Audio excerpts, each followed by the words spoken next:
everybody, welcome to the virtual Unit 2 preview.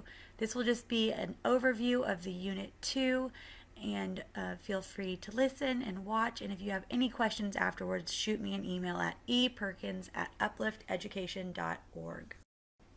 Okay, I love this unit, and this unit will be focusing on parts of speech throughout the weeks, all while researching for and creating biographies. So I always look forward to writing biographies with my scholars. I like to start with a shared writing and going through the process of research all together. Then my scholars interview each other to create a biography about another classmate. And then they get to research a historical figure in pairs to write a biography about that person as well. I think it ties in nicely with where we are in place and time because so many of the figures we research live in very different times or very different places than we do. So it's important to talk about the needs that they had and what they needed to do to meet those needs and rise up. Here's a snapshot of the scope and sequence for Unit 2 and how it aligns with kinder and second grade readiness TEKs. You can find the entire scope and sequence on Blackboard, of course, but here's just a little screenshot of the unit focus and also those readiness TEKs. And here are the TEKs for Unit 2. So if you notice, we have the same composition TEKs, so just be working on building those strong writing process skills. The other two important new TEKs in this Unit 2 will be ABC order and writing brief comments. I have an AML aligned to ABC order uploaded on Blackboard and a screenshot of the lesson in the next slide. If you notice, I only have two TEKs underlined that I'll be teaching as mini lessons. I'll focus on 1.22b, using letter sound patterns to spell, with a focus on bossy E and long vowel sounds for 1 week. Then I'll move on to 1.20a. That covers verbs, nouns, and adjectives.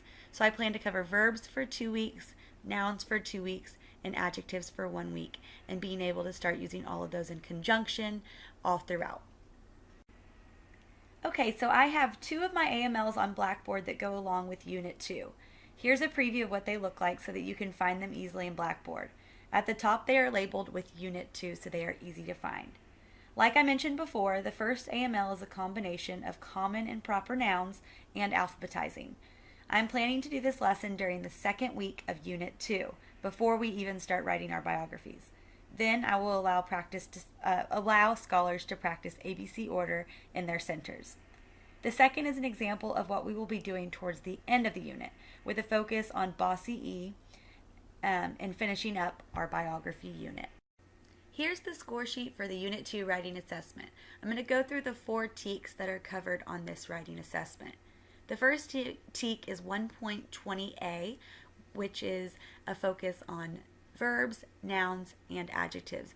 They will have to define what a noun, a verb, and an adjective is, and then also find a noun, a verb, and an adjective in a list of words. Number 7 through 9 is focus on the TEK 1.22b, using letter sound patterns to spell. So on 7, they will spell the word cone. On 8, they will spell the word rake. And 9, they will spell the word shop. So you can notice that these have a heavy emphasis on those bossy E words. Number 10 through 14 is alphabetizing a series of words. So on number 10, they will have to find the correct list in alphabetical order. And then number 11 through 14, they will be putting 4 words into alphabetical order, and they can get 1 point for each word that's in the right spot. Number 15 is 1.19c, writing a brief comment on a literary text. So there will be a short little text for the teacher and scholars to read, and then the scholar needs to write a brief comment, just 1 sentence, a reaction to that literary text. So I plan on covering this for 3 days, and I plan on giving them some good sentence stems before while I'm covering it so that they can feel confident in writing their response. They'll get 1 point for using correct capitalization, and 1 point for correct punctuation, and then 1 point for content. So you can also use this as a quick assessment for writing complete sentences because it's not formally tracked here as a TEK. This assessment is available for you on Blackboard, and up to you when you do it. Just fit it into your unit plan. And our last slide is our resources page. Here's a list of the resources that will be available on Blackboard. Some parts of speech anchor charts and activities, BOSS-CE and other phonics resources, all biography resources that I have, including interview paper, planning paper, mentor text, etc. Also short stories with room for writing brief comments, and you can look at an example of what that will look like from the unit assessment that I just showed. Also take some time while you're on Blackboard to look over and print out the CA, just to look over it. Just be on the lookout for a grading norming quiz that you'll need to complete before you grade the CA. So it'll be posted on September 21st. So my advice would be to take it sooner rather than later. Thank you guys so much for listening, and just feel free to reach out to me if you need any help or have any questions.